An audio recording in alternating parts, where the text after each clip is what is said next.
The Ernie Chambers Show.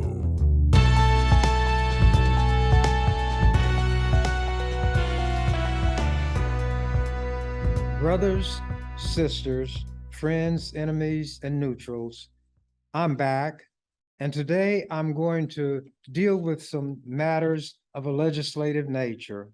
I'm going to start out with a transcript from early in my career. It doesn't have a date, but it was in the early 70s, and every word spoken on the floor of the legislature is recorded. And there are people known as the transcribers who type up every word.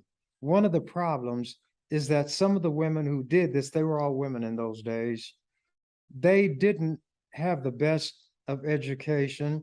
So if there was a word and they weren't sure what it was, they would approximate it.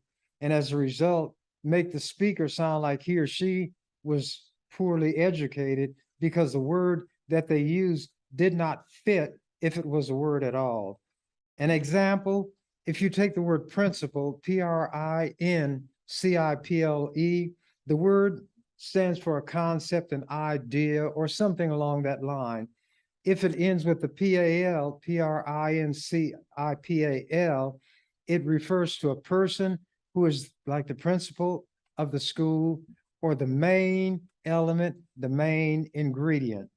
Well, if you mean it as a principle in the sense of a concept, and they spell it as though it's the main ingredient, it seems that you as the speaker don't have much facility in the use of language.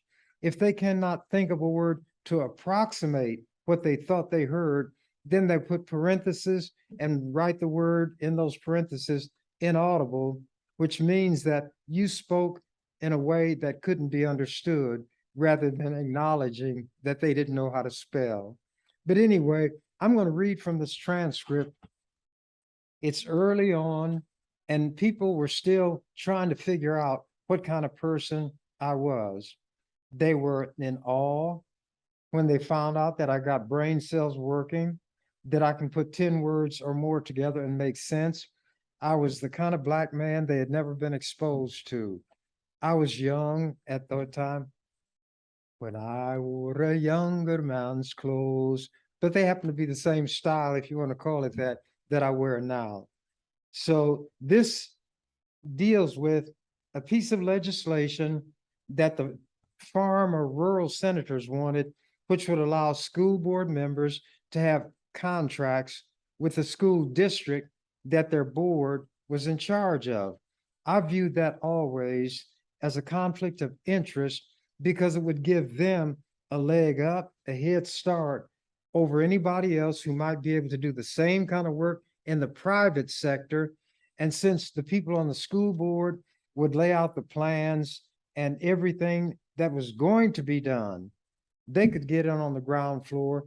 And that is where I saw the conflict of interest. You were writing the contract that would benefit you as a public official and had entree to information that others did not. So when that bill was first brought, there are several school districts in Nebraska, and the number has varied. And the number is assigned based on the number of students in that school. For example, Omaha is District 5 because it is the largest in the state. Lincoln's number would be 4, then you go downward from there. I was against this bill, and when these kind of things came up, it gave me the opportunity to go beyond what they were talking about in the bill, to talk about what they are as a society and what they are and are not as human beings, and especially as elected officials. When I say president to designate who is presiding, it can be different people. The Constitution makes the lieutenant governor the official presiding officer over the legislature, to give that person something to do, I imagine. When that person is not available, then it usually falls to the speaker of the legislature to determine who will preside. The speaker often will take that position, but sometimes he will assign it to somebody else, and anybody who is assigned to sit in that chair as the speaker is addressed as Mr. Speaker or Mr. President or Madam Speaker, Madam President. So here we go. President, motion is to advance LB 550. Senator Chambers, do you wish to be recognized? Mr. President, members of the legislature, I occupy a unique position in this legislature. And by the way, these people are still trying to get a fix on the kind of man I was in those days. I occupy a unique position in this legislature, not only as the only Black member, but one of the few men who has to be conscious at all times of the welfare of poor people, those who have no voice, and those who are generally unrepresented in this body and all governing bodies throughout this country. I have this great bitterness because of the problems that were to be dealt with by this legislation that I had offered, but they were not touched at all. The one deals with corporal punishment inflicted on students in the schools. This legislature was very unsympathetic to these young people who have this problem to face. Corporal punishment is when they use these paddles, and it was in Black schools only against these children. The problem they face, they are in a learning situation, and that learning situation is totally destroyed by the constant threat of physical punishment inflicted by the teacher who is supposed to be teaching them to solve problems through intellectual processes, or the principal or assistant principal. They would not do anything about getting rid of corporal punishment at that time. Ultimately, I did get rid of it. Then we come to district elections for school board members, so that the people who are unrepresented and have no voice in school affairs could have a chance to put somebody of their choosing on the school boards and to make these kind of decisions. Again, the legislature was totally unsympathetic. I gave the argument that every governing body should be a portraiture in miniature of the constituency to be governed.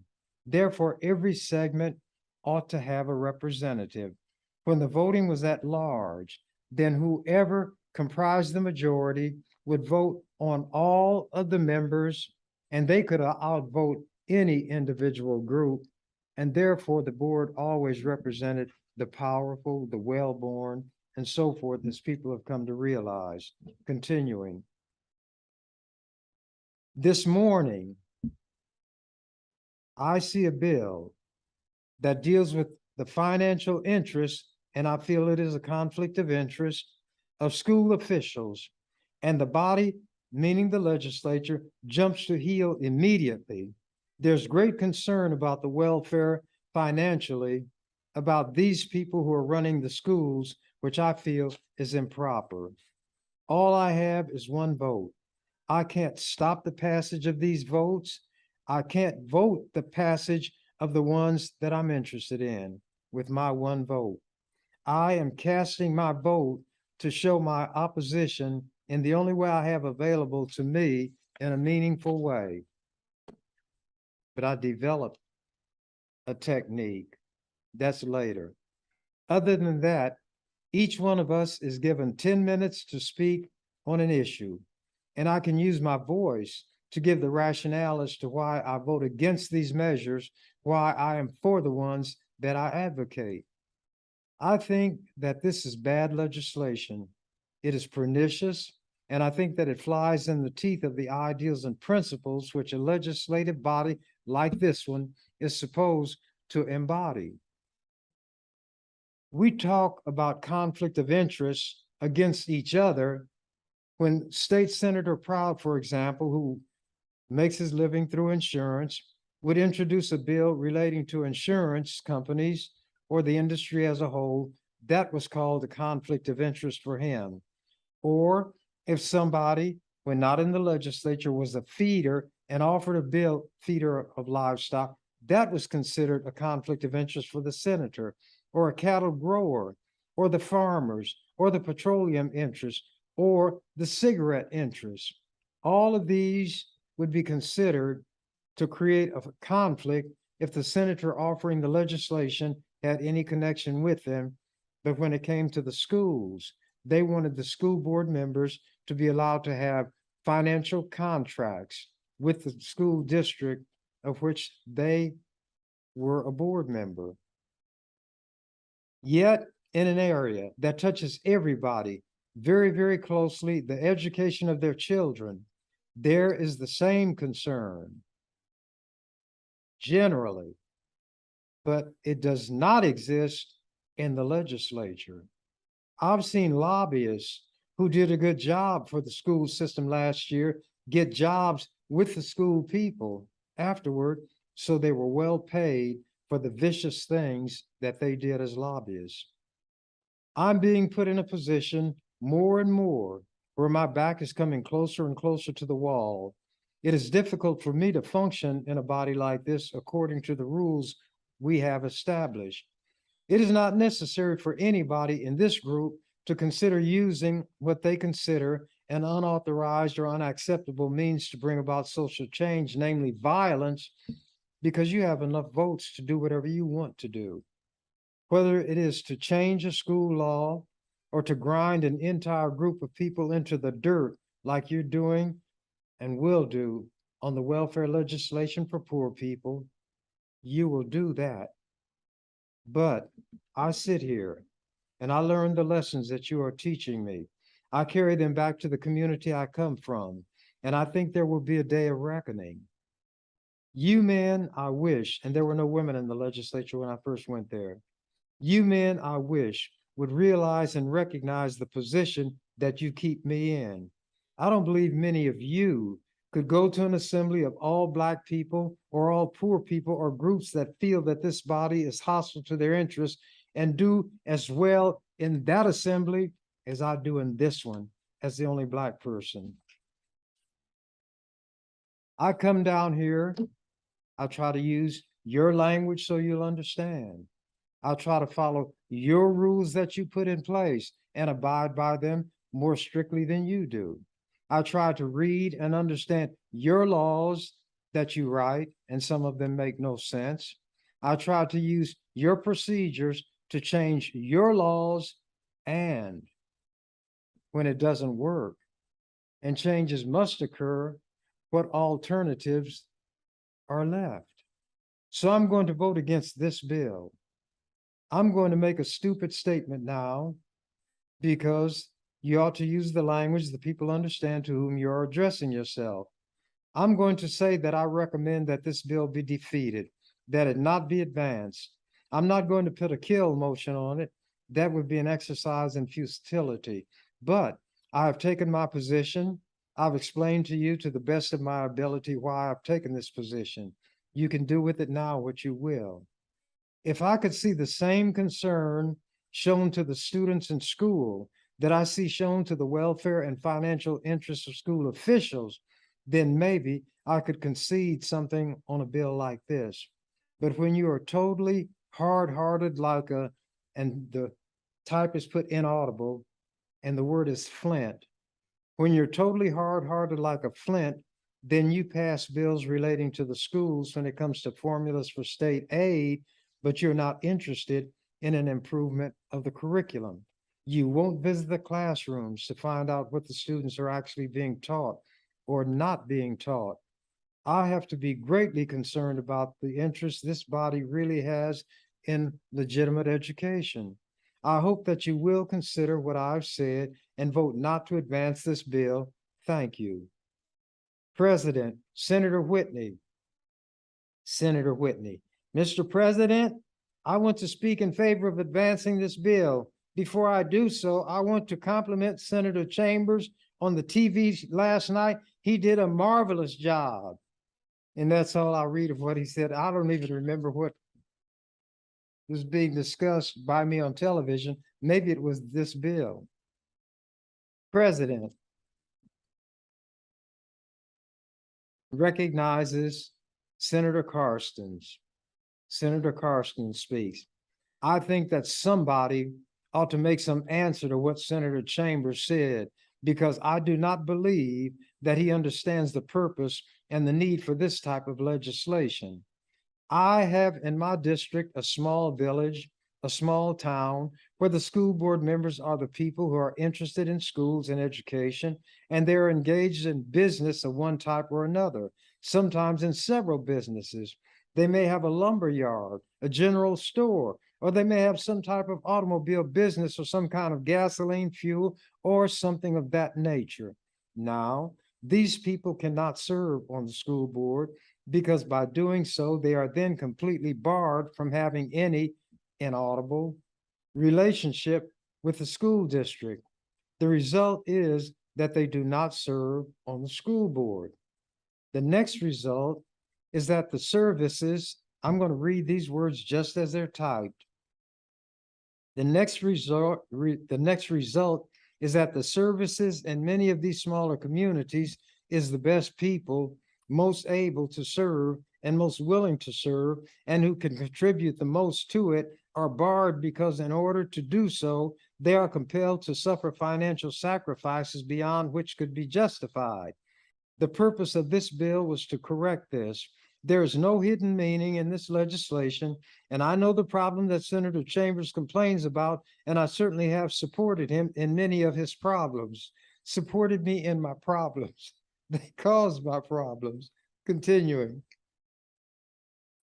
I have supported him in many of his problems over the past year at the expense of incurring the wrath of other members of the legislature on legislation that I was interested in. And I've also done it sometimes against what I felt was possibly my best judgment. I do not believe that in his efforts, he has suffered any more disappointments of defeats in this legislature than I have. I have certainly not been successful. I worked 3 or 4 years on trying to reform the juvenile crime problem and juvenile detention problem, and it was tossed down the drain. But while Senator Chambers was in this legislature, I did not hear him utter one word in support of my effort. That is what you call an FIB, a fib. I spent 3 years of long, and I mean, I spent time on it at my own expense, month after month. I put in considerable effort. This is Senator Carstens, an older farmer, and I had no assistance on this score, although what it was trying to do affected the people Chambers is most interested in. I do not think, I get a kind of tired of this business that we're in a sort of a zombie world where people of one color or one race have one standard and people of another color or another race have another standard. I do not look at it like that. I'm less of a racist than some of the Black people that I come in contact with every day. Now, what Black person does he come in contact with who can refuse him a job because he's white? Refuse to rent him a house because he's white? Refuse to sell him a house because he's white? Will refuse to allow him to come into an eating establishment because he's white? This is the simple-mindedness of these white people that I was dealing with alone, and I'm glad that it was transcribed so that people can see I'm not making it up when I talk about the stupidity that I had to deal with. And there is a philosopher who said, even the gods labor in vain against stupidity. Here he continues, I'm in a sense in the minority too. I know just about as much about being discriminated against as Senator Chambers as Senator Chambers does, because this is all I have known all my life. A white man who's in the legislature and got his business has known discrimination all his life, and he always lived among white people. It is continuing even to this day, he said. There are some things that we have to do and recognize. If we cannot trust each other in everything, we had better just disband and submit ourselves to a dictatorship. Because in the democratic government, we have to treat each other sometime and someplace a little bit in good faith. and we have to accept each other in good faith. And there are black racists just as well as there are white racists. We have these problems and we have them in these small communities, and we have difficulties in small communities. This is why they disintegrate, because you cannot get qualified people to take part in the necessary function that keep a community together. Now he's telling the truth on his people.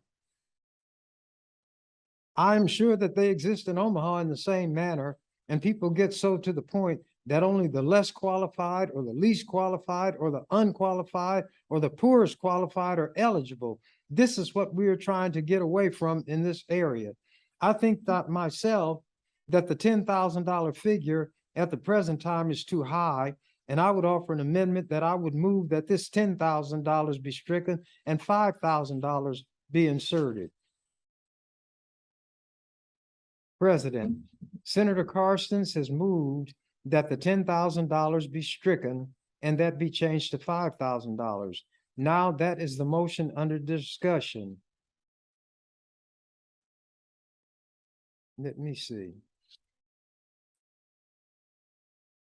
Senator Morgan, Mr. President, members of this body, and this is PJ Morgan, by the way, the real estate man. He was in that when he's in the legislature. He and I worked together on a lot of issues.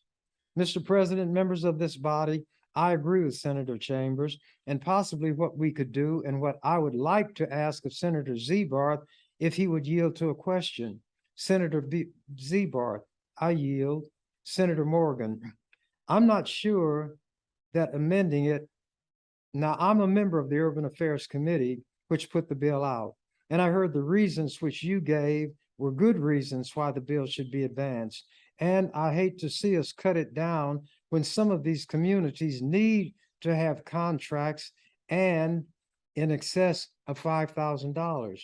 Why couldn't we lay the bill over and amend out the larger districts and include the smaller ones where the problem is existing right now?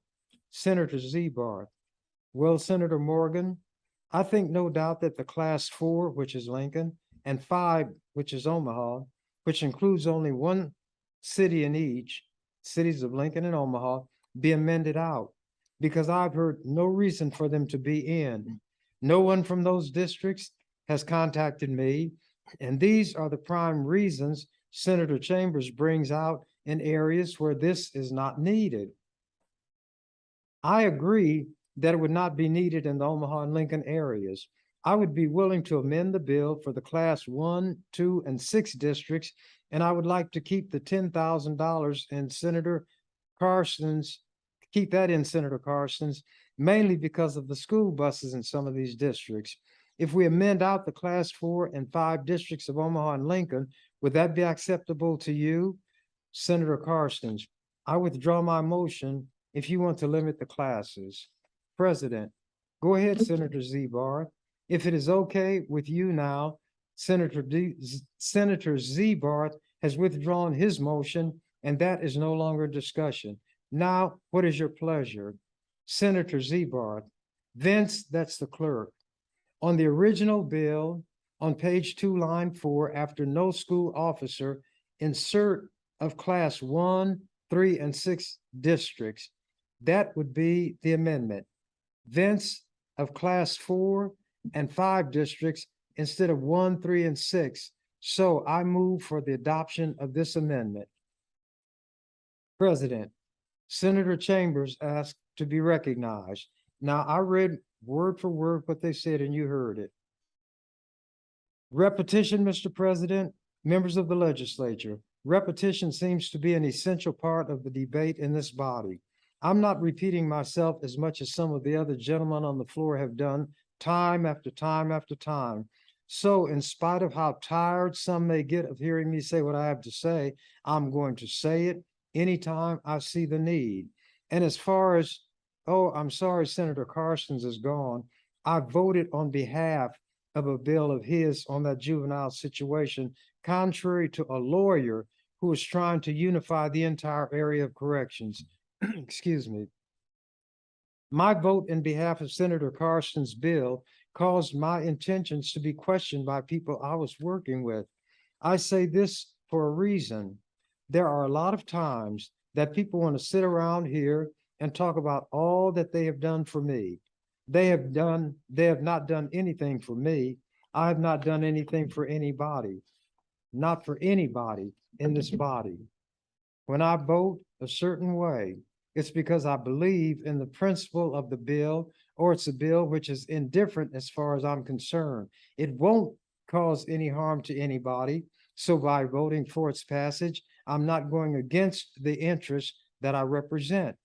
But every time something comes up that relates to the welfare of Black people, poor people, I'll speak and I'll be heard by anybody who is in the chamber.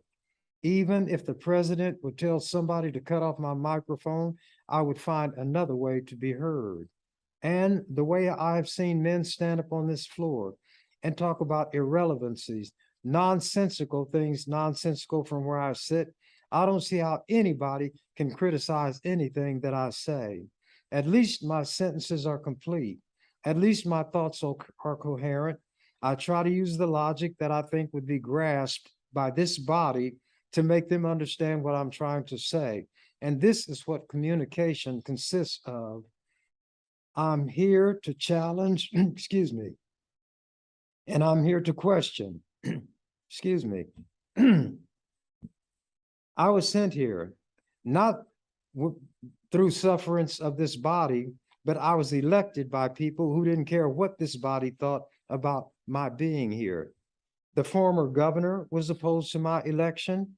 His lieutenant governor served as the chairman of the contribution committee for my opponent. The World Herald endorsed my opponent and editorialized against me.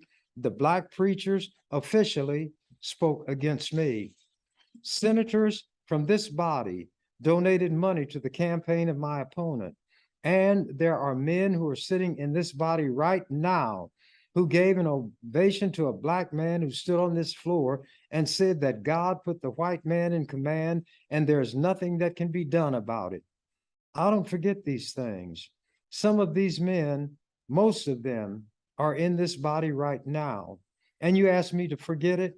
I'm sure Sam Claver, he was there then, couldn't forget it as a Jewish person.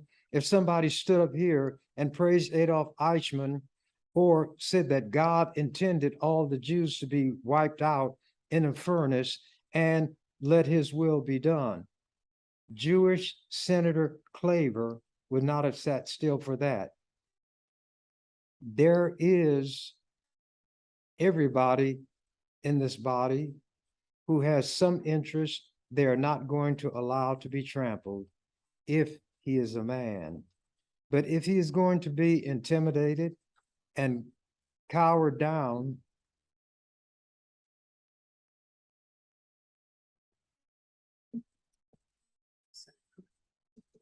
oh, thank you. Let me continue. There are people looking out for me when I don't even realize it. So I think since the water was brought, I will drink it. And some people say a verse before they eat. Well, I sing for water. All day I face the barren waste without the taste of water, cool, clear water.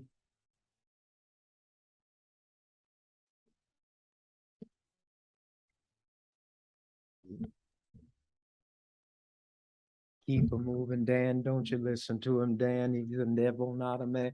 And he spreads the burning sand with water. Now I'm gonna spare you all that. Get back to reading this transcript. And every time I read this stuff, I get infuriated all over again. White people like to portray themselves as the master race. They don't even speak their own language well. They don't speak as though they have any education, yet they enact laws about education. They pass laws that establish curriculum, the things that should be done by people who themselves are educated, but white people are not required to meet the standards they set and say we ought to meet. In other words, they want us to be wiser than our teachers, and in most cases we are. They get by simply being white, and no matter what we learn, no matter what we've achieved, there's going to be that barrier there. Continuing. Everybody in this body has some interest they are not going to allow to be trampled, if that somebody is a man. But if he is going to be intimidated and cowed down by somebody wrinkling his brow or raising his voice or saying, I'll vote against a bill of yours, then he shouldn't be in this body. But we know that legislative assemblies are not made up of moral men who feel responsibilities to the people they represent or who feel accountable to the community from which they came. The lobbyists control this legislature, and like the Bible said, where the carcass is, there will the buzzards be gathered together. We may be the carcass.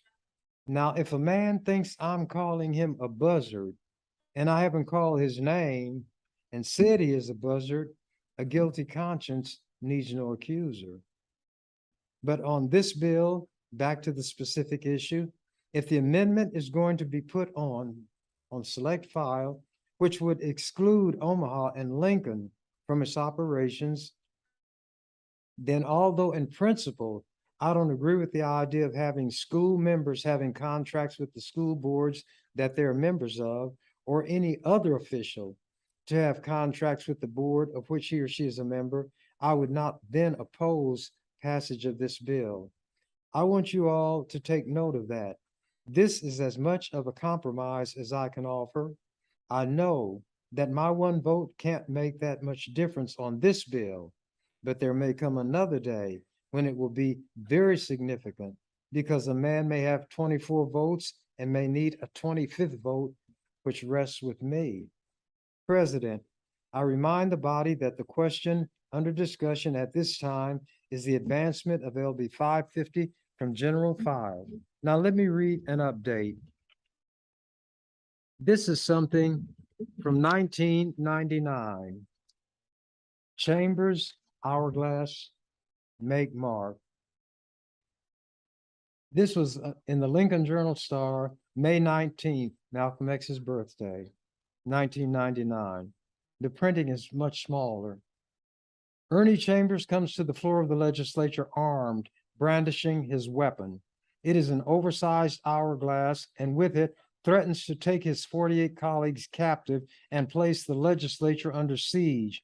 Remember, that was back then that I read. I established my credentials, what I was able to do, and what I would do if challenged. You're going to hear something about it in this article from 1999. Tie it up, bring it screeching to a halt, shut this legislature down. With time running out, important bills waiting, only 9 days to go. Chambers is singing, as the days dwindle down to a precious few, he intones as he leans into the microphone. The sand is slowly sifting through the hourglass. The clock is ticking. A precious day is melting away. Chambers has seized Omaha's convention center bill by the throat. He has prepared dozens of amendments, which he presents one by one, explaining each in detail, bringing other senators into the debate by asking them questions, luring others in by what he has to say. The F word has arrived on the floor of the legislature, says John Bruning, 30-year-old Sarpy County senator who later became attorney general. It is not a polite word you utter in a room full of senators, but heck, this is a family newspaper, so we can say it, filibuster. The sanitized version is extended debate. When Chambers chooses, he can shackle the legislature to a single bill with 8 hours of debate. 24 hours altogether under the rules if he does that at each of 3 stages of floor consideration, and of course, he can do it on more than one bill. It is his ultimate weapon. Chambers has an arsenal at his disposal: intellect, oratorical skills, preparation, focus, determination, knowledge of the rules and human nature, a quickness of mind that usually keeps him a step or two ahead of the pack, a capacity for instant maneuver. lots of options before he goes nuclear. He tried to reach accord with sponsors of the convention center legislation. I bent over backwards like I have never done, he said, but there was no accommodation, he stated. Quote, fine, we'll have it my way. Brothers and sisters, get ready for the ride. We need to play hardball now, unquote. Chambers said he's aware that some of his colleagues don't think he can go 8 hours anymore now that he is approaching 62. Oh, to be a young 62 again. Wrong, he says, they can't. As others wear out, I'm into my territory. Chambers was in his 5th hour of debating before he got his way. Another victory. Advocates of the measure, with a mighty assist from Lincoln's Dave Landis, raised the bar for Omaha voter approval of the bonds to construct the $210 million facility. I wanted a supermajority to vote. This will explain why. A supermajority of more than 51% of the voters would be required. The issue would have to be submitted to the larger pool of voters in a state primary or general election rather than to the smaller turnout in a special election or even a regularly scheduled city election. I learned all about all branches, all levels of government in this state, city, county, and state. When I'm dealing with something, I learn the rules. If they're hostile, I learn their rules and beat them at their own game using their rules. Continuing. Those are very significant changes. Omaha's $254 million school bond issue was approved earlier this month by 51.5% of the votes and a light 25% turnout. A $210 million bond issue on top of that may be a hard sell in a much larger voter pool next May. Chambers argues that the city's funding commitment to the convention center project would hurt his constituents in perpetuity by denying city funding to projects that would benefit citizens and neighborhoods that have been left behind, Black people and poor white people. In his 29th year of the legislature, Chambers is a unique force. True to himself, he is who he was when he first arrived in 1971, warrior made of iron. The young African-American firebrand whose arrival sent chills down many a legislative spine has outlasted all of them and is now dean of the legislature. If he had served in the California legislature or done his thing in New York City or Chicago, he would be a national figure today. Now let's go up a little farther. This is April 2006, and it is in a Washington, D.C. news outlet called Roll Call Politics. Headline, Dateline, Washington, D.C. Headline, one Nebraskan's gadfly is another man's hero. Term limits forcing out Nebraska's most controversial senator. And I'm bringing it close because the printing is very small. For those of a certain age, it's hard to believe it's been so long. But today is the 30th anniversary of the assassination of the Reverend Martin Luther King Jr. Along with all the tributes that have flowed King's way through the years, there's always speculation about what the United States and the world would have been like if he had lived. Occasionally, people wonder what he would have thought of the state of modern politics. Less often, there's speculation about whether King, like his protege Jesse Jackson, Andrew Young, and John Lewis, would have decided at some point to get in electoral politics. They wondered. It's easy to imagine that he would have gone far given his smarts and oratorical gifts. 8 years after King's death, his father, the Reverend Martin Luther King Sr., aka Daddy King, gave a stirring speech on Jimmy Carter's behalf as he delivered the closing prayer at the 1976 Democratic National Convention. These Negro preachers knew how to politic in the guise of a prayer. Just 2 years after King died, Ernie Chambers was elected to the Nebraska Senate representing a poor, largely minority section of Omaha. The first and only, that's incorrect. There had been two before me. Three, actually.